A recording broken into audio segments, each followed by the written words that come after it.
क्या मेरी स्क्रीन आप लोगों तक पहुंच पा रही है, शो हो रही है? मुझे जानकारी देंगे।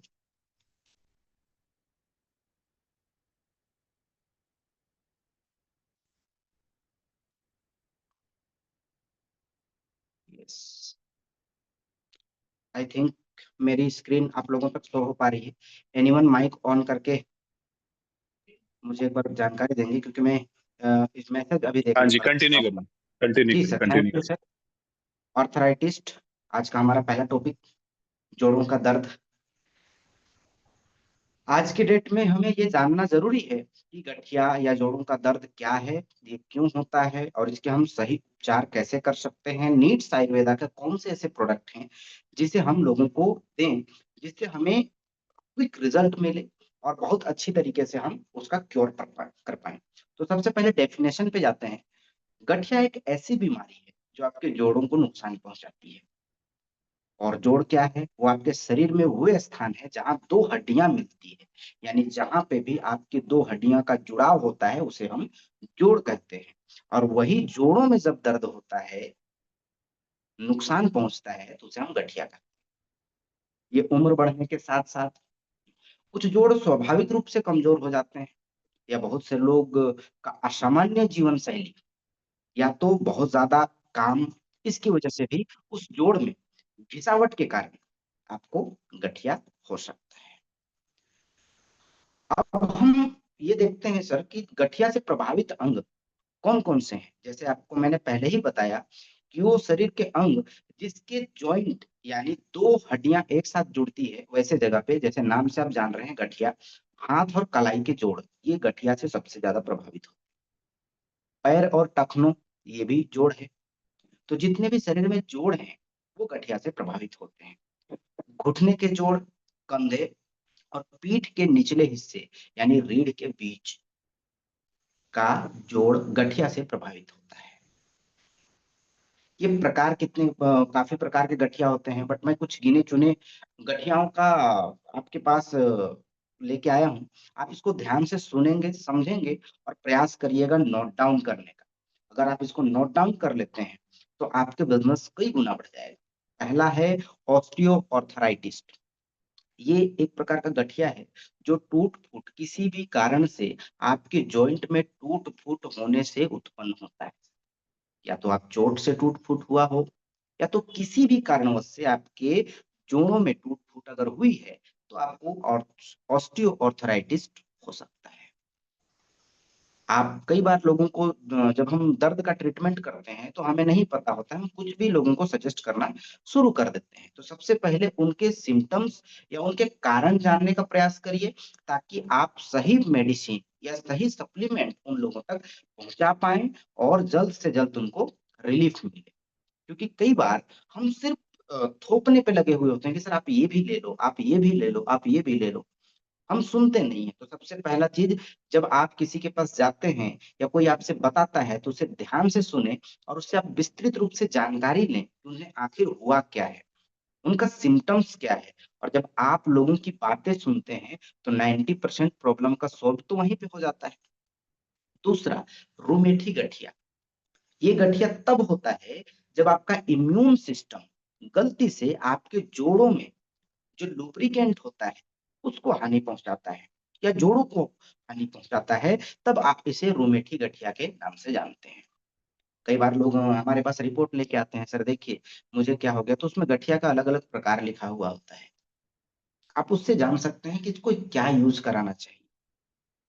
रोमेटी गठिया तब होता है जब हमारी इम्यून सिस्टम, होने को तो ये बहुत अच्छी चीज है, बट वो खुद हमारे जोड़ों को नुकसान पहुंचाती है, तब ये रोमेटी गठिया होना शुरू होता है। आगे बढ़ेंगे। गाउट। गाउट तब होता है जब आपके बॉडी में यूरिक एसिड ज्यादा बनता है, और यूरिक एसिड बहुत लंबे समय से बनता है, तो यूरिक एसिड एसिड के क्रिस्टल बनने लगते हैं। उससे क्या होता है कि आपके जो गाउट का जो दर्द होता है वो असहनीय होता है, वो रेडनेस, लालीपन आ जाता है और असहनीय दर्द होता है सर। आपको जोड़ों में तीखा दर्द होने लगेगा। तो आपको ये जानना है, फर्क जानना है कि सारे चीजों में होता क्या है। गाउट, मैं फिर से बता रहा हूँ, गठिया रोग आपके स्किन पे भी दिख रहा होगा, जिसके कारण यूरिक एसिड के कारण क्रिस्टल बनने लगते हैं, जिससे हमारे जोड़ों में दर्द होता है, उसे हम गाउट कहते हैं। एंकीलोजिंग स्पॉन्डिलाइटिस, वो गठिया जो आपके पीठ के निचले हिस्से के आसपास जोड़ों को प्रभावित करता है, यानी रीढ़ की हड्डियां को प्रभावित करता है, उसको हम लोग एंकीलोजिंग स्पॉन्डिलाइटिस गठिया कहते हैं। ये गठिया के प्रकार है।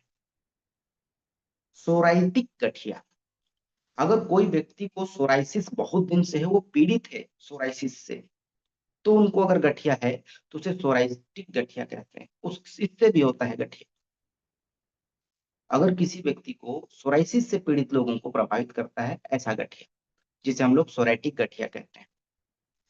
किशोर गठिया, आप अभी बहुत कम कम उम्र लोगों के बच्चों को देख रहे होंगे, या यंग एज के लोगों को देख रहे होंगे, जिनको जॉइंट में पेन है, जोड़ों में दर्द है, वो परेशान है अपने दर्द से, तो ये एक प्रकार है किशोर गठिया, किशोरावस्था गठिया इसको कहते हैं।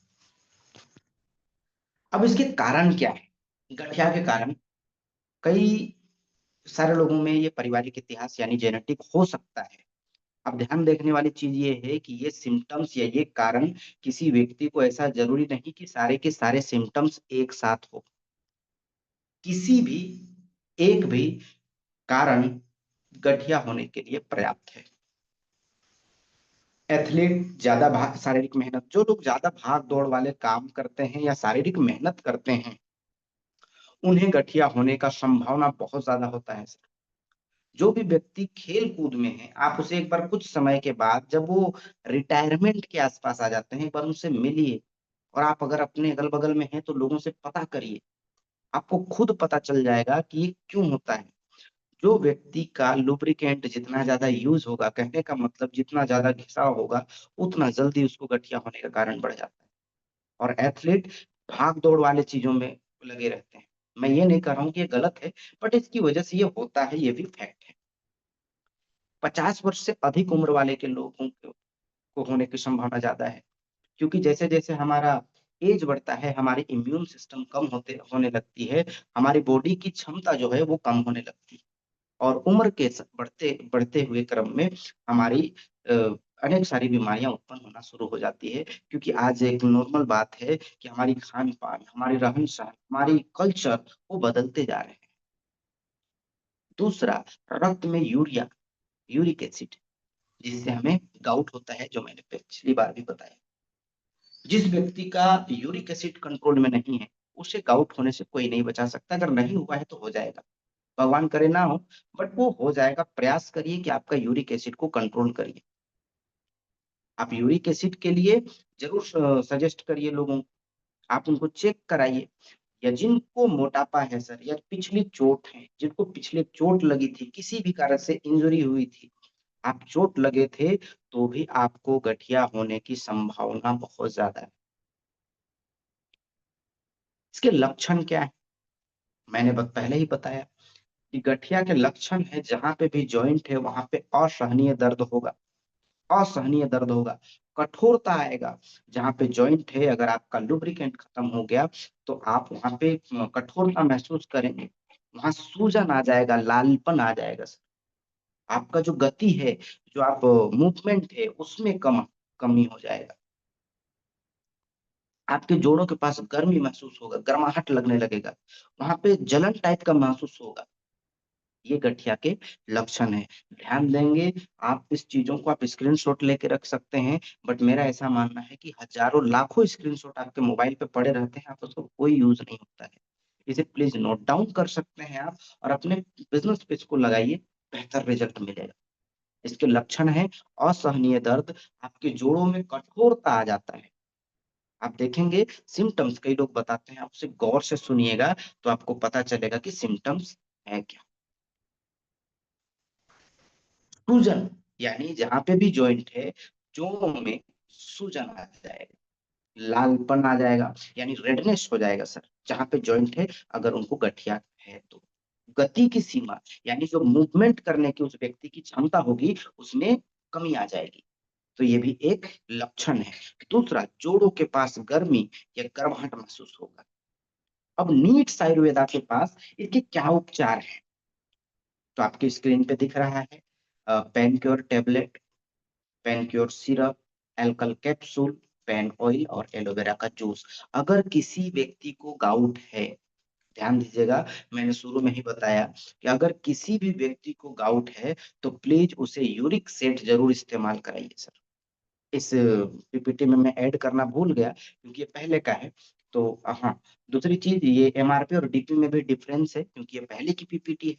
तो इस बात को ध्यान देंगे।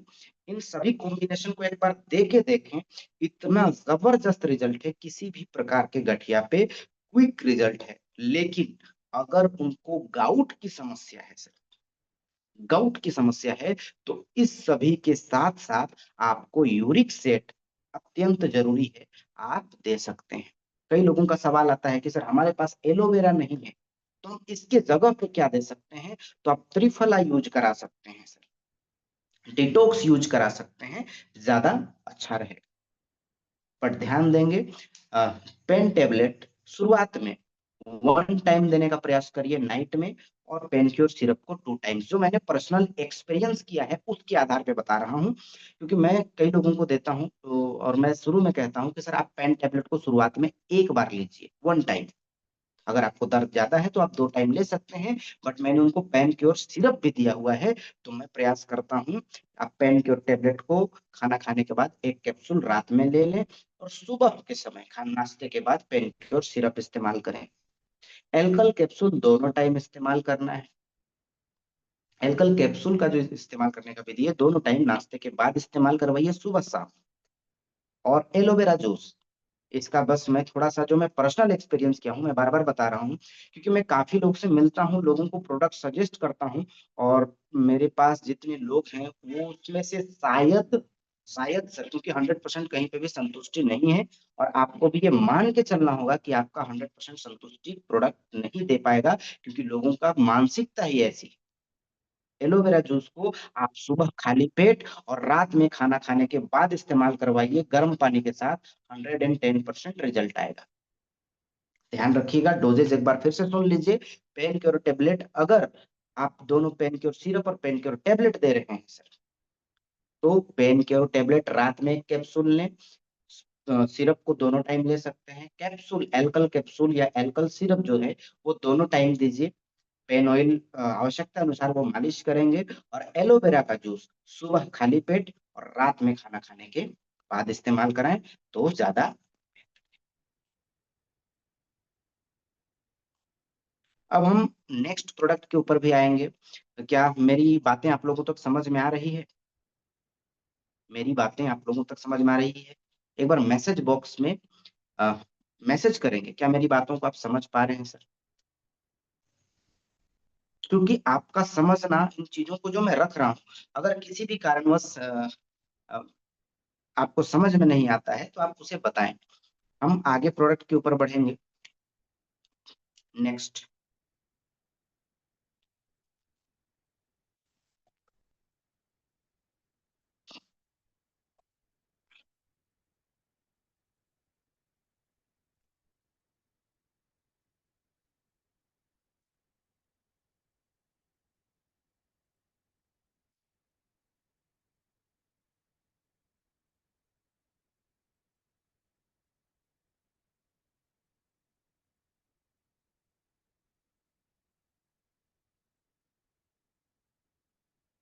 प्रॉपर शो हो रहा है सर स्क्रीन?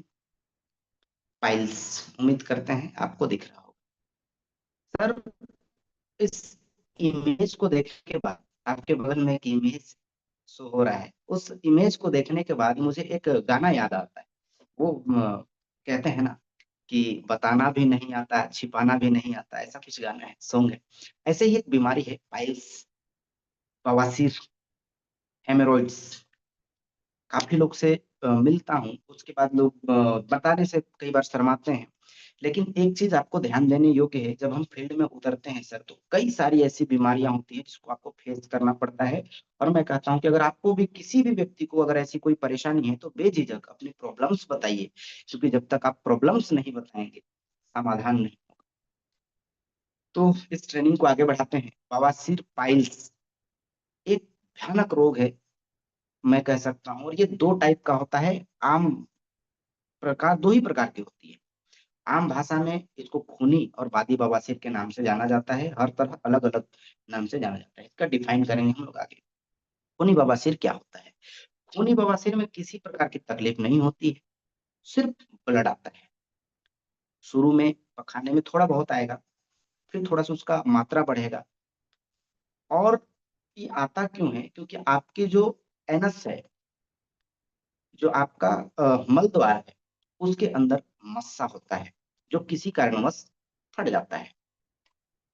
उसकी वजह से उसमें से ब्लड आना शुरू होता है। और कई बार ऐसा होता है, जब ये बढ़ता है तो मस्सा बाहर आ जाता है।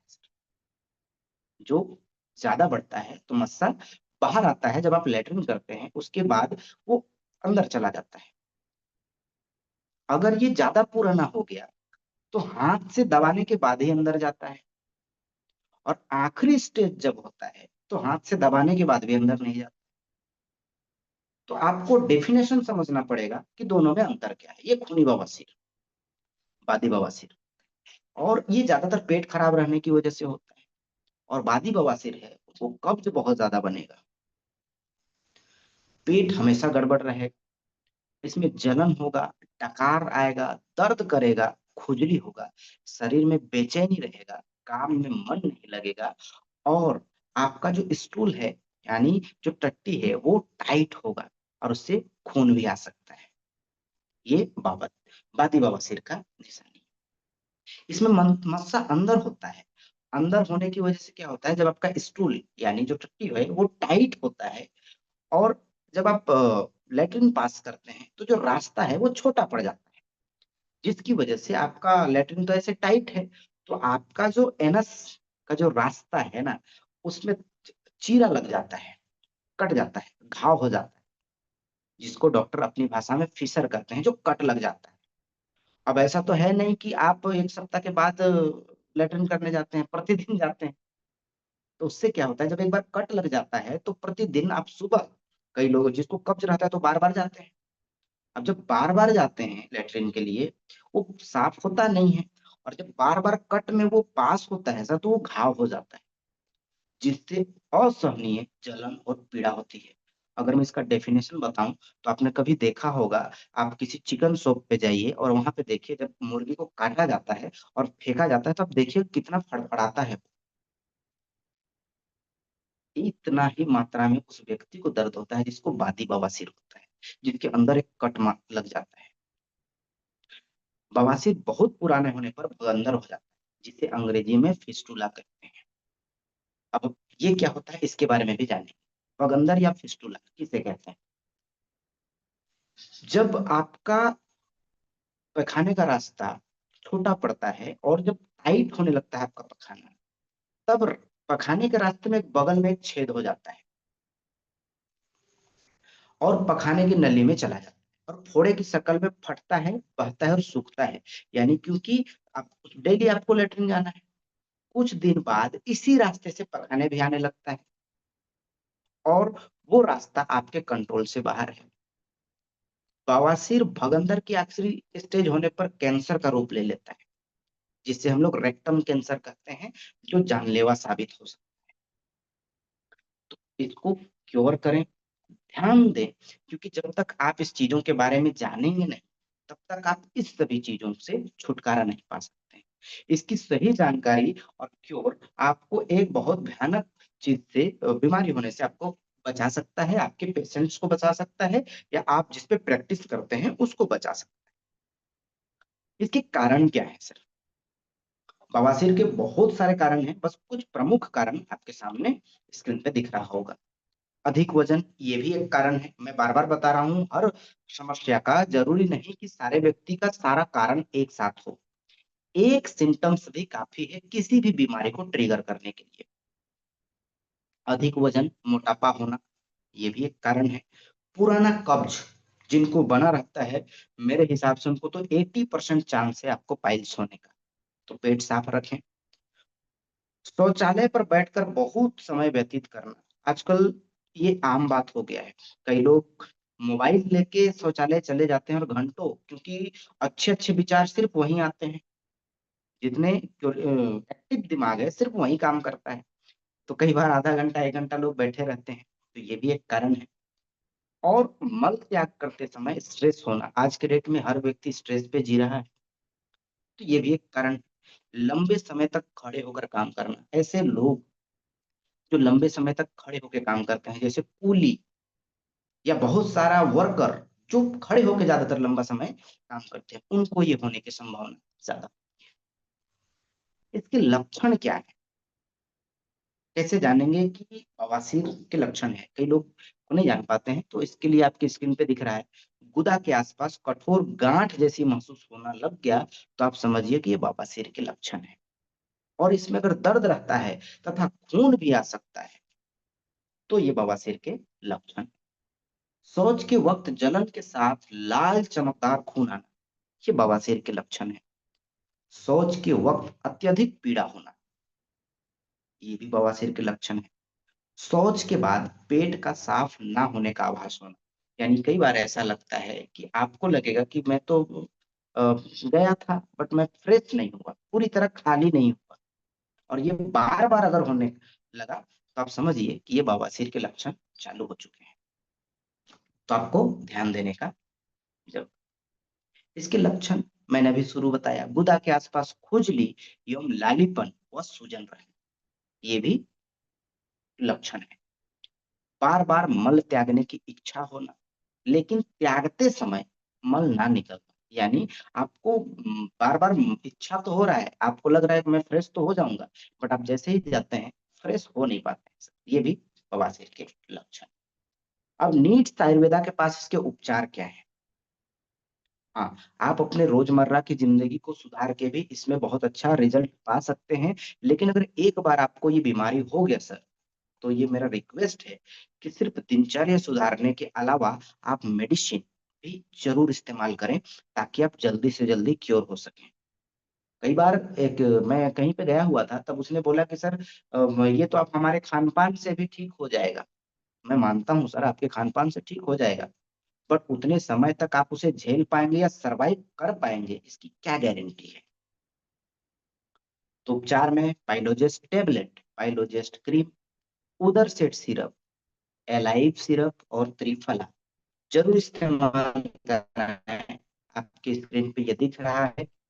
पाइलोजेस्ट सिरप भी आप इस्तेमाल करा सकते हैं, पाइलोजेस्ट टेबलेट भी इस्तेमाल करा सकते हैं, और त्रिफला ये जरूर इस्तेमाल कराएं। अब इससे मैं सेवन करने का विधि बताता हूँ, जो मैं एक्सपीरियंस किया हूँ, जो मैं लोगों को दिया हूँ विद इन पाइल्स का। अगर किसी को ब्लीडिंग या पेन हो रहा है सर, तो मैं जो दिया हूँ, अगर वो खाली पेट है और ब्लीडिंग हो रहा है या दर्द कर रहा है, आप उसे खाली पेट 2 टैबलेट तत्काल दीजिए, आधे घंटे के अंदर दर्द कम हो जाएगा। ये पाइल्स जो जेस्ट टैबलेट का एक जबरदस्त मैंने रिजल्ट देखा। आज अगर मेरे टीम की बात किया जाए, तो लगभग 50,000 समथिंग से थोड़ा सा बहुत कम, अगर 30-40 हजार सिर्फ एक प्रोडक्ट पे डिमांड आता है, वो है पाइलोजेस्ट। जबरदस्त रिजल्ट है। त्रिफला, जैसे मैंने एलोवेरा का डोज बताया था, सुबह खाली पेट गुनगुने पानी के साथ, और रात में खाना खाने के बाद आप इसे गुनगुने पानी के साथ लीजिए, रिजल्ट एकदम शानदार होगा। हाँ, त्रिफला खाने के बाद आपको तुरंत 1-2 दिन में समझ में नहीं आएगा सर। त्रिफला खाने के बाद आपको 5 दिन, 10 दिन हाइएस्ट, उसके बाद आपको त्रिफला का पावर पता चलता है। किसी किसी व्यक्ति को तुरंत डे 1 से पता चलता है। एलाइव आप खाली पेट खाना खाने के बाद दोनों तरीके से ले सकते हैं। उदर सेट, इसे आप खाली पेट लीजिए, ज्यादा बेहतर है। और पाइलोजेस्ट क्रीम, जिन्हें मस्सा है उन्हें जरूर इस्तेमाल करवाइए। और इनका तो मैं ऐसा ऐसा रिजल्ट पाइलोजेस्ट क्रीम का देखा हूँ सर, अगर किन्हीं को सोराइसिस का भी है या किन्हीं को खुजली है जो जा नहीं रहा है, हमने उस पे भी यूज किया, बहुत जबरदस्त रिजल्ट मिलता है। तो ये हमारा पाइल्स का सेशन था।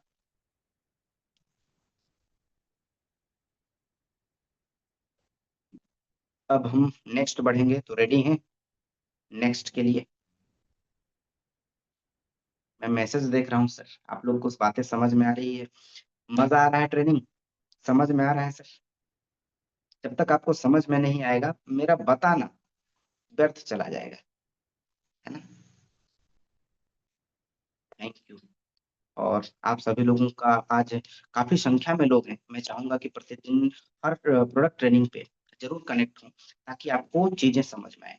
अब अगला मुझे बताएंगे किस प्रोडक्ट का लेने वाला हूँ सर, क्योंकि आपको पोस्टर में दिखा होगा, कुछ क्वेश्चंस भी हो जाए।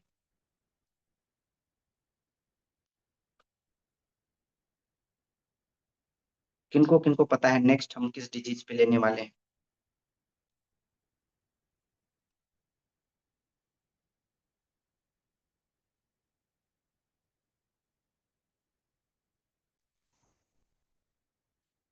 जी, ब्लड प्रेशर, थैंक यू। आप लोग बने हुए हैं बस।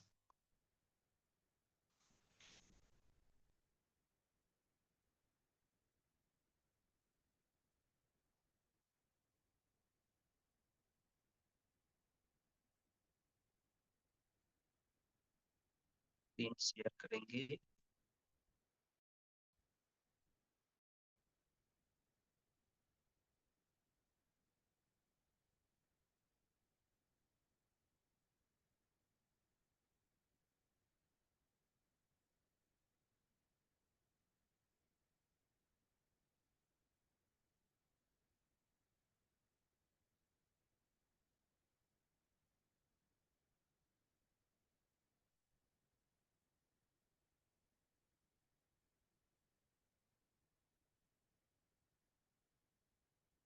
स्क्रीन शो हो रही है सर? एनीवन एक बार बताएंगे? माइक ऑन करेंगे सर एनीवन, कि नहीं कि माइक ऑन हो पाएगी?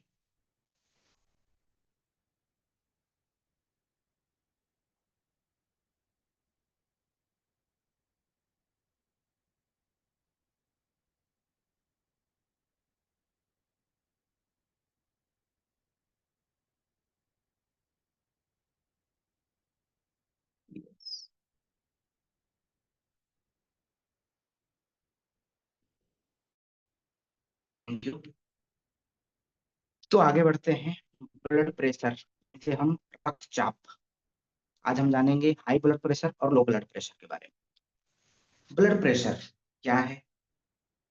ब्लड प्रेशर वह दबाव है जो रक्त, खून हृदय से शरीर के बाकी हिस्सों तक जाने समय धमनियों के दीवारों पर डालता है, यानी आर्टरीज पे। वो दबाव है जिसे हम ब्लड प्रेशर कहते हैं। इसे हम दो माप से जानते हैं, पहला सिस्टोलिक और डायस्टोलिक। सिस्टोलिक ऊपर वाला नंबर होता है, ये हृदय के धड़कन के दौरान धमनियों में दबाव को दिखाता है, सिस्टोलिक, जिसे हम सिस्टोलिक प्रेशर कहते हैं। और डायस्टोलिक यह नीचे वाला नंबर होता है, यह हृदय की धड़कनों के बीच आराम करते समय धमनियों में दबाव को दिखाता है। तो ध्यान रखिएगा, कई बार जब हम ब्लड प्रेशर चेक कराने जाते हैं तो सिस्टोलिक और डायस्टोलिक दोनों लिखा है। नॉर्मल रेंज कितना है? आमतौर पर 120/80 से कम को सामान्य ब्लड प्रेशर माना जाता है। आगे बढ़ते हैं। हाई ब्लड प्रेशर किसे कहते हैं? जब धमनियों में रक्त का दबाव लगातार, ध्यान रखिएगा सर, लगातार बहुत अधिक रहता है।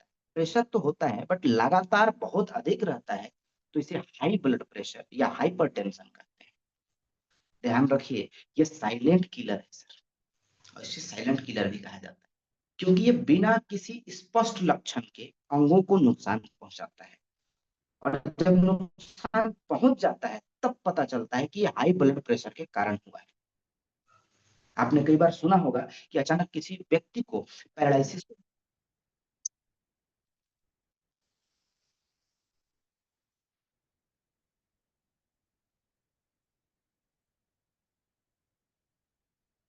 माफी चाहूंगा। जब हाइपर सॉरी, कॉल आ गया था। साइलेंट किलर कहा जाता है क्योंकि ये बिना किसी स्पष्ट लक्षण के अंगों को नुकसान पहुंचाता है। कई बार आप सुने होंगे कि सर इस व्यक्ति को पैरालिसिस हो गया या तो स्ट्रोक पड़ गया, तो ये हाई ब्लड प्रेशर के कारण भी हो सकता है। इसीलिए इसे साइलेंट किलर कहा जाता है। आप जिन चीजों को ध्यान से समझेंगे और इसके जोखिम के कारक क्या है, रिस्क फैक्टर जो आपके हाई ब्लड प्रेशर को बढ़ाते हैं, कौन कौन से कारक है। लाइफस्टाइल, जीवन शैली, ये हर एक किसी भी तरह का लाइफ स्टाइल डिजीज पे हर जगह पहला फैक्टर आपको आएगा जीवन शैली, यानी लाइफ स्टाइल। हमारा जो आज के डेट का रहन सहन है,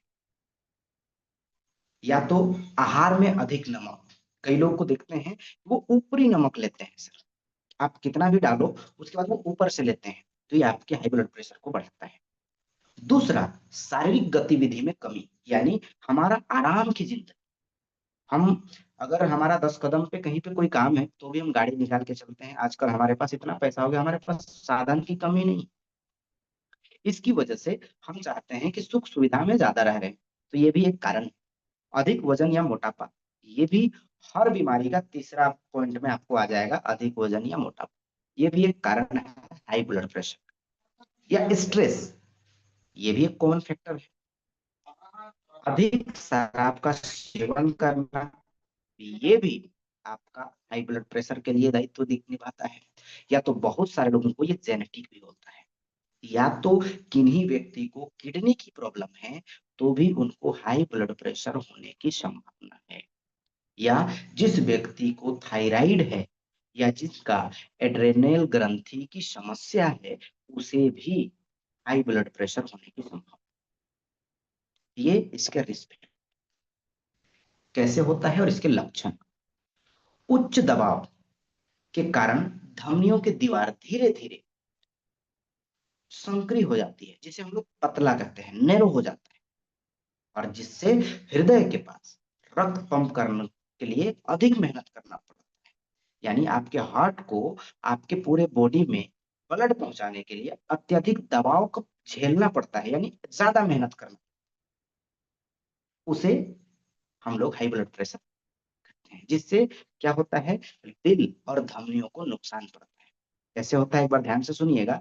जब आपको उच्च दबाव के कारण आपके ब्लड में जब प्रेशर बढ़ता है, तो धमनियों की दीवार धीरे धीरे कठोर मतलब संकरी हो जाती है, पतली हो जाती है। इसको मैं सिंपल भाषा में आपको बताता हूँ। जब आप किसी पाइप को जिससे पानी पास हो रहा हो, आप उसके आगे हिस्से को या तो कहीं बीच में जब आप पकड़ते हैं कस के, अब देखिएगा मोटर जब चालू होता है तो वो फूलने लगता है और अधिक प्रेशर के साथ आगे बढ़ता है ना। और कई बार ऐसा होगा तो जिस जगह पे वो प्रेशर बढ़ेगा वहां पे नुकसान होने लगता है, आप देखे होंगे। आप इसको मैं एक छोटा सा उदाहरण देता हूँ। जब आपके पाइप कहीं फट जाती है और आप उसे रबड़ मार देते हैं, तो क्या वहां ठीक हो जाता है या अगले जगह फिर फट जाता है, होता है ना ऐसा। तो यही एक एक नॉर्मल, मैं आपको एक आम बोलचाल की भाषा में समझाने का प्रयास कर रहा हूँ, जिससे क्या होता है, दिल और धमनियों को नुकसान पहुंचाता है। इसके लक्षण क्या है हाई ब्लड प्रेशर पे, ये बहुत ज्यादा जब बढ़ जाता है तब पता चलता है, नॉर्मल में आपको पता नहीं चलेगा। आप देखिएगा आपकी स्क्रीन पे भी दिख रहा है, अक्सर कोई लक्षण नहीं होते, ये गंभीर होने पे आपको दिखने लगता है। क्या दिखेगा, तेज सिर दर्द हो सकता है, सांस फूल सकता है, सीने में दर्द होगा, चक्कर आ सकता है, धुंधला दिखाई दे सकता है, या नाक से खून भी आ सकता है सर। ये हाई ब्लड प्रेशर के सिम्टम्स हैं। अगर ये ज्यादा लंबा समय तक चला, कॉम्प्लिकेशंस पे आ गया, तो आपको हार्ट अटैक होने की सबसे ज्यादा संभावना इसी की वजह से है। या तो हार्ट फेलियर, आपका हार्ट काम करना ही बंद कर देगा, ये सबसे जटिल कॉम्प्लिकेशन चीज है सर। या तो अगर आपको ज्यादा समय तक ये रहा तो आपको स्ट्रोक आ सकता है, या तो आपकी किडनी पूरी तरह से खराब हो सकती है। तो ध्यान देने योग्य चीज है। अब हम आते हैं लो ब्लड प्रेशर, हाइपोटेंशन। यह वह स्थिति है जब ब्लड प्रेशर सामान्य स्तर से नीचे चला जाता है, यानी काफी नीचे। कहने का मतलब, जब हम लो ब्लड प्रेशर किसे कहेंगे, 90/60 या उससे कम को, इसे हम लो ब्लड प्रेशर कहें। कारण डिहाइड्रेशन, यानी शरीर में पानी की कमी। अगर आप पर्याप्त मात्रा में पानी नहीं ले रहे हैं तो आपको डिहाइड्रेशन हो सकता है, जिससे आपका ब्लड प्रेशर लो हो सकता है। रक्त की कमी अगर किन्हीं व्यक्ति को आंतरिक चोट या बाहरी चोट तो एनीमिया के कारण ब्लड की कमी है, तो उसे भी लो ब्लड प्रेशर हो सकता है। अगर शरीर में संक्रमण है, गंभीर संक्रमण है, किसी भी प्रकार का संक्रमण है, तो भी आपको लो ब्लड प्रेशर होने की संभावना बढ़ जाती है। अगर किन्हीं को हृदय संबंधी समस्याएं हैं, यानी दिल की प्रॉब्लम है, धड़कन का अनबैलेंस है, तो भी दिल का दौरा जिनको होता है, उनके लिए भी लो ब्लड प्रेशर कारण आप ध्यान देंगे। दूसरा, एंडोक्राइन समस्याएं, यानी थायराइड या एंड्रोलिन ग्रंथि की कमी जिस भी व्यक्ति को है, उन्हें ज्यादातर चांसेस है कि आपको लो ब्लड प्रेशर हो सकता है। और एक बहुत महत्वपूर्ण अ, कारण जो ज्यादातर लोगों को में दिखता है, पोषण तत्वों की कमी जो सबसे महत्वपूर्ण भूमिका निभाता है, वो है B12, फोलेट या आयरन की कमी से एनीमिया, तब पर भी आपको लो ब्लड प्रेशर हो सकता है। या तो बहुत सारी ऐसी दवाइयां लोग इस्तेमाल करते हैं जो ब्लड प्रेशर को हाई करता है, या तो बहुत सारे ऐसी बीमारियां जो स्ट्रेस में होते हैं, पार्किंसंस रोग, जो न्यूरो प्रॉब्लम्स हैं, उसकी वजह से भी आपको लो ब्लड प्रेशर हो सकता है सर। तो ये कुछ कारण। अब लक्षण क्या है लो ब्लड प्रेशर के? कमजोरी और थकान हमेशा बना रहेगा, चक्कर आएगा जब आप खड़े होंगे, तो ज्यादा चक्कर आना होगा, मतली की तरह लगेगा आपको, मतली आएगा, पूरा बॉडी आपको चिपचिपा और ठंडा महसूस होगा, मतलब पूरा बॉडी आपको ठंडा और चिपचिपा महसूस होगा, और आपकी सांसें तेज और उथली चलेगी। तो ये लक्षण है। अब इसके कॉम्प्लिकेशन क्या है? अगर आपको लो ब्लड प्रेशर हुआ तो आपको शॉक लग सकता है, यानी आपके पूरे मस्तिष्क में ब्लड सही मात्रा में पहुंचेगा नहीं, या तो और भी किसी महत्वपूर्ण अंग, जो हमारे अंग बॉडी में तो सारे अंग महत्वपूर्ण हैं, उन सारे महत्वपूर्ण अंगों तक आपका रक्त प्रवाह होगा नहीं लो ब्लड प्रेशर में, तो उससे वो अंग काम करना बंद कर सकता है। चक्कर आने या बेहोश होने से, गिरने पर आपको गंभीर चोट भी लग सकती है। ये कॉम्प्लिकेशन है, इसे लाइटली मत लीजिए सर। मैं हमेशा कहता हूँ ब्लड प्रेशर कराते रहिए, अपने दिन में सुधारिए, योगा करिए, कुछ अपने दिनचर्या में सुधार करिए। जितना मैंने प्रॉब्लम बताया उसको आप कर। अब नीट्स आयुर्वेदा के पास क्या उपाय है? एलोवेरा का जूस, ये हर एक बीमारी के लिए बहुत बेहतरीन काम करता है सर। अब अभी नया रेट में इस पे लिखा हूँ, टोटल अगर आप एक महीना का भी कोर्स लेते हैं सर, तो मात्र 1578 रुपए पड़ेगा, जिसमें स्टीप लीड जो कैप्सूल है वो 1.5 महीना चलेगा, यानी उस पे 100 कैप्सूल है। सुबह शाम एक एक कैप्सूल लें। कई लोग कहते हैं सर कि मेरा हाई अभी तो बीपी कंट्रोल में है, मैं हाइपरलेट ले सकता हूँ कि नहीं? बिल्कुल लीजिए सर, ये रेगुलर लेने की चीजें हैं। आप 2 फाइल 3 फाइल इस्तेमाल करिए, बीच में स्किप कर सकते हैं, उसके बाद आप फिर चालू करिए, साल भर में एक आध आप रखे रहिए, ताकि आपको समझ में आए। अब मैं आपको ये आंकड़ा देना चाहता हूँ, हमें आज इस प्रोडक्ट की या जितने भी मैंने प्रोडक्ट बताए, उसकी आज मार्केट में कितनी जरूरत है। ये आज तक का एक न्यूज का कटिंग है सर, आपके स्क्रीन पे देख रहे होंगे। हाइपरटेंशन में भारत 21 करोड़ से ज्यादा लोग प्रभावित, समझ के आप सोच के देखो सर, 21 करोड़ से ज्यादा लोग प्रभावित हैं हाई ब्लड प्रेशर से, यानी 2025 का रिपोर्ट है सर। और उसमें से सिर्फ 39% लोग जानते हैं कि उनको ब्लड प्रेशर है। तो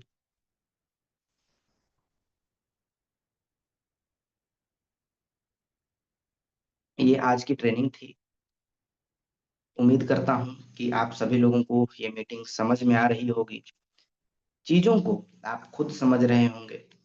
और जब हम इस मीटिंग पे प्रॉपर बने रहेंगे, तब आपको हर एक डिजीज के ऊपर जानकारी मिलेगी।